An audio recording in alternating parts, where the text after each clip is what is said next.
الحمدللہ رب العالمین والصلاة والسلام علی سید الانبیاء والمرسلین اما بعد فاعوذ باللہ من الشیطان الرجیم بسم اللہ الرحمن الرحیم قال اللہ تبارک و تعالی فی القرآن المجید یضل بہ کثیرا ویہدی بہ کثیرا۔ میں نے قرآن پاک کی آپ تمام کے سامنے آیت پڑھی کہ اللہ قرآن کے متعلق فرما رہا ہے کہ اس قرآن سے بہت سے لوگ ہدایت پاتے ہیں اور بہت سے لوگ کیا ہو جاتے ہیں؟ گمراہ ہو جاتے ہیں۔ فرمایا پہلے یضل بہ کثیرا کہ بہت سے لوگ کیا ہوتے ہیں؟ گمراہ ہو جاتے ہیں، ٹھیک ہے، پہلے گمراہ کا لفظ ہے اور پھر فرمایا ویہدی بہ کثیرا اور بہت سے لوگ اس سے ہدایت پاتے ہیں۔ اب یہ ہر بندے کا اپنا زاویہ نظر ہے۔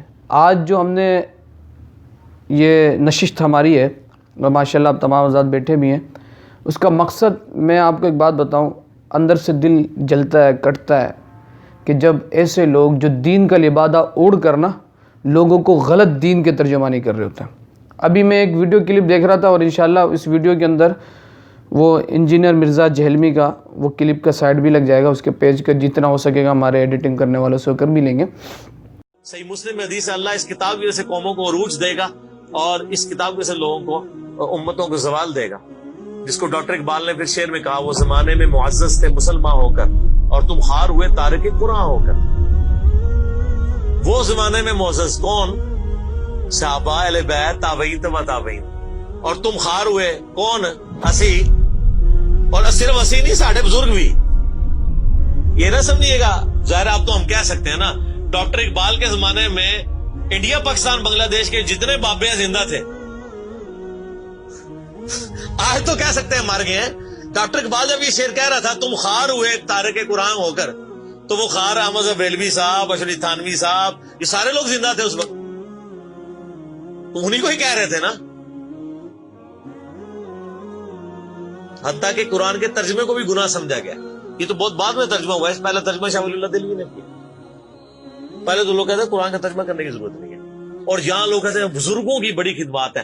ہم پوچھتے ہیں 1000 سال سے بزرگ یہاں بیٹھے ہوئے ہیں، کسی ایک بزرگ کا قرآن کا بخاری کا ترجمہ مجھے دکھا دیں کہ جی یہ سلطان بہو نے دیکھے نہیں قرآن کا ترجمہ کیا، یہ جی داتا صاحب نے بخاری شریف کا ترجمہ کیا۔ کیا انڈیا پاکستان بنگلہ دیش کے لوگوں کی زبان عربی تھی؟ فارسی تھی نا؟ تو کسی بزرگ کو توفیق نہیں ہوئی ہے کہ قرآن کا فارسی میں ترجمہ کر دے۔ اتنا بڑا چھکا میں نے مارا ہے کہ قیامت تک یہ روئیں گے۔ آندہ کو کہنا بزرگوں کی خدمات ہیں۔ ہمارے پرائم منسٹر صاحب بھی کہتے ہیں نا جی وہ فرید الدین گنجے شکر کی بڑی تعلیم۔ فرید الدین گنجے شکر صاحب نے کون سا قرآن کا ترجمہ کیا ہے؟ اگر کسی نے قرآن کا ترجمہ ہی نہیں کیا، بخاری مسلم کا ترجمہ ہی نہیں کیا، وہ کیا خدمات کرتا رہے؟ وہ اپنی تعلیمات دیتے رہے۔ صحیح غلط اس کا فیصلہ ہم نہیں کرتے، وہ تو پھر میں اور طرف چل پڑوں گا۔ صرف جو خدمات والا ڈونگ رچایا ہوا ہے نا وہ میں آپ کو بتا رہا ہوں۔ جتنوں کے مزار بنائے ہوئے آپ نے، کسی ایک کا ترجمہ دکھا دے قرآن کا، تو یہ پھر انہوں نے جان بوجھ کے سیاست کی اسلام کے نام کے اوپر، اپنی باتیں کرواتے رہے۔ سر ان کو پتا تھا قرآن کا ترجمہ ہو گیا، سورہ زمر اور سورۃ الانعام اگر اردو میں آ گئی تو بابوں کو کس نے پوجنا ہے؟ سر بخاری کا اگر ترجمہ ہو گیا تو ساروں نے تو رفع الیدین سے نماز پڑھنی ہے، بابے سارے بغیر رفع الیدین والے نے۔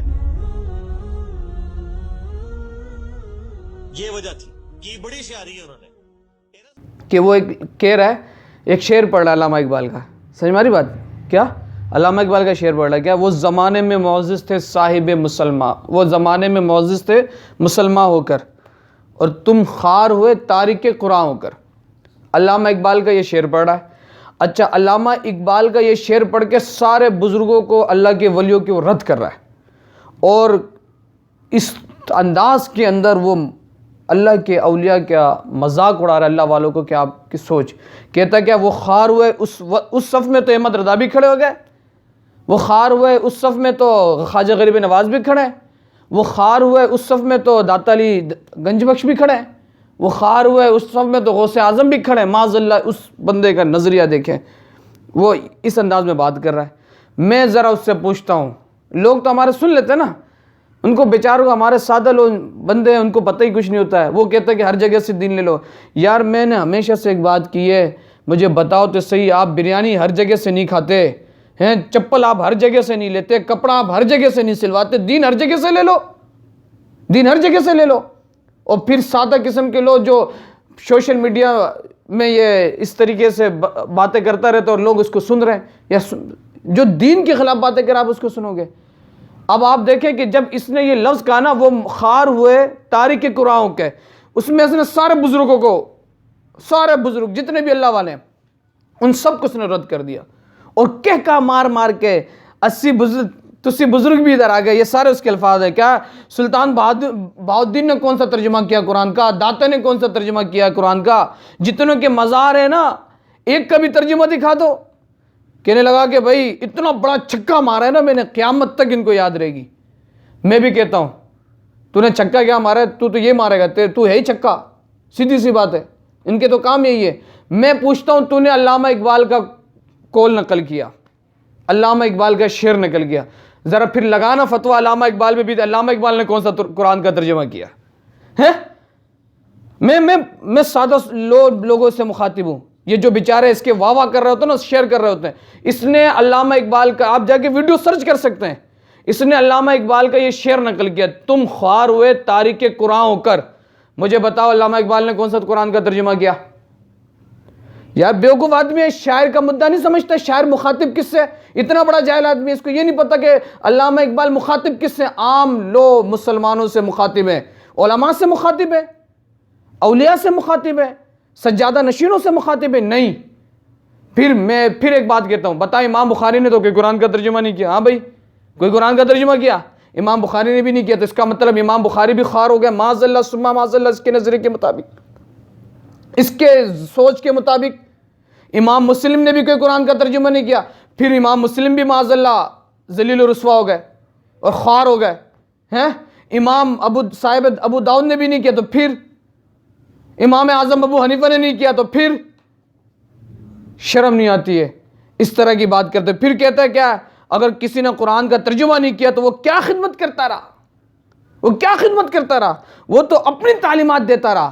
میرے بھائی، جب سے تجھ جیسے لوگ، ڈکیٹ قسم کے لوگ، اور جن لوگوں نے دین کے اندر ڈکیٹی مارنے کی کوشش کی اور لوگوں کو گمراہ بددین کرنے کی کوشش کی، اور میں آپ کو بات بتا دوں، اس ویڈیو کے اندر اس نے یہ بات بھی کہی کہ میں پرائم منسٹر کے صاحب کو کہوں گا کہ داتا کیا نام ہے سلطان بہاؤالدین کے مزار پہ چلے جاتے ہیں یا بابا فرید گنج شکر کے مزار پہ جاتے ہیں، تو انہوں نے کیا ترجمہ کیا؟ میں پرائم منسٹر صاحب سے گزارش کروں گا کہ آپ جو ہے اسلامی جمہوریہ پاکستان کے وزیر اعظم ہیں اور آپ چاہتے ہیں کہ ریاست مدینہ قائم ہو، تو میں گزارش کروں گا کہ حضرت قبلہ مہربانی فرمائیں، اس طرح کے لوگ جو فرقہ واریت پیدا کر رہے ہیں نا، ان کو لگام ڈالیں، یہ جو بے لگام جانور ہیں نا، ان کو ان کے منہ میں لگام ڈالیں۔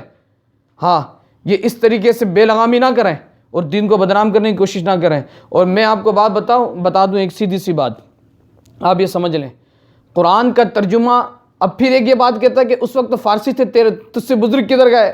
فارسی تھے اس وقت، فارسی زبان نہیں تھے ہندوستان پاکستان کے اندر، سنسکرت زبان تھی۔ کون سی زبان تھی؟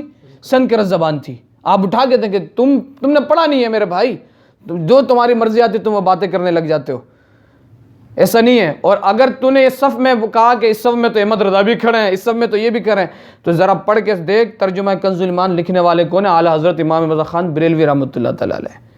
جب ہمارے لوگوں کو ضرورت پیش آئی قرآن کا ترجمہ کرنے کا تو انہوں نے قرآن کا ترجمہ کیا، اور پہلے کے لوگ ایسے نہیں تھے کہ اپنے مرضی سے قرآن اٹھاتے اور ترجمہ کرنا شروع کر دیتے، نہیں، بلکہ وہ صاحب علم کے پاس جاتے اور سیکھتے تو ان کو ضرورت پیش نہیں آتی۔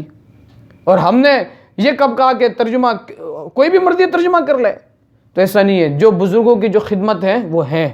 خواجہ غریب نواز نے جو کام کرنا تھا، لازمی سی بات ہے، ایک بائیو کا اسٹوڈنٹ ہے تو وہ بائیو پہ ورکنگ کرے گا، ایک کیمسٹری کا اسٹوڈنٹ ہے تو وہ کیمسٹری پہ ورکنگ کرے گا، ایک میتھمیٹک کا ہے تو وہ میتھمیٹک پہ کرے گا، ایک اکاؤنٹنگ کا ہے تو اس کے فیلڈ اکاؤنٹ ہے، وہ اسی پہ ورکنگ کرے گا۔ تو لازمی سی بات ہے، جب جیسا ماحول جیسے پڑا تو انہوں نے وہی کام کیا، اور پھر کہا کہ جتنوں کے مزار ہیں ان کے تو کوئی ترجمے نہیں ہے۔ تو میں بتا دوں، جتنوں کے مزار ہیں نا، میں آج کے وقت میں یا ان باطل بزرگوں کی بات نہیں کر رہا جن کا شریعت سے کوئی تعلق نہیں، یہ بات یاد رکھیے گا۔ ہاں، ان باباؤں کی بات نہیں کر رہا میں جن کا شریعت سے کوئی تعلق نہیں، میں ان اللہ کے ولیوں کی بات کر رہا ہوں جن کا شریعت، معرفت، طریقت، حقیقت سے تعلق ہے۔ وہ ہمارے بزرگ ہیں، وہ اللہ والے ہیں، ان کے متعلق تو اللہ فرماتے اللہ ولی الذین آمنوا، اللہ کے ولی وہ ہیں جو ایمان لائے، یخرجہم، وہ نکالتے ہیں انہیں، من الظلمات الی النور، اندھیری سے نکال کے نور کی طرف لے جاتے ہیں۔ صحیح میں یہ بات؟ تو میرے بھائیو ذرا سمجھنے کی کوشش کرو، یہ فرقہ واریت پھیلا رہے ہوتے ہیں، اس سے پوچھے تو صحیح تو دین کدھر سے؟ کبھی یہ دیوبندیوں کو برا بھلا بولتا ہے، کبھی بریلویوں کو بولتا ہے، کبھی اہل حدیثوں کو بولتا ہے۔ تو میں پھر کہہ رہا ہوں کہ اس نے یہ جو اس شعر پہ بات کی ہے نا کہ وہ زمانے میں معزز تھے مسلمان ہو کر، یہ بات ہے بھائی فاروق بھائی، وہ زمانے میں معزز تھے مسلمان ہو کر اور تم خوار ہوئے تارک قرآن ہو کر۔ میں کہتا ہوں بس ادھر ادھر آگے جانے کی ضرورت نہیں ہے، تو نے علامہ اقبال کا شعر پیش کیا، اب لگا علامہ اقبال پہ فتویٰ، بول ذرا اس کو خار اور کافر۔ اور میں ایجنسیوں کے تمام لوگوں کو کہوں گا کہ یہ بانی تصور ہے پاکستان، مصور ہے پاکستان، پاکستان کی تصویر پیش کرنے والے جنہوں نے عشق رسول اللہ سکھایا قوم کو، بتایا دو نظریہ، اسی کو یہ خار کہہ رہا ہے۔ تو اب بھی اگر آپ بیٹھے ہیں تو پھر ان کو پکڑو جا کے، ایسے لوگوں کو، اور ان پہ پابندی لگنی چاہیے جو اس طریقے کی باتیں کرنا ہے۔ اللہ تک کریم ہم سب کی ایمان کی حفاظت فرمائے۔ آمین۔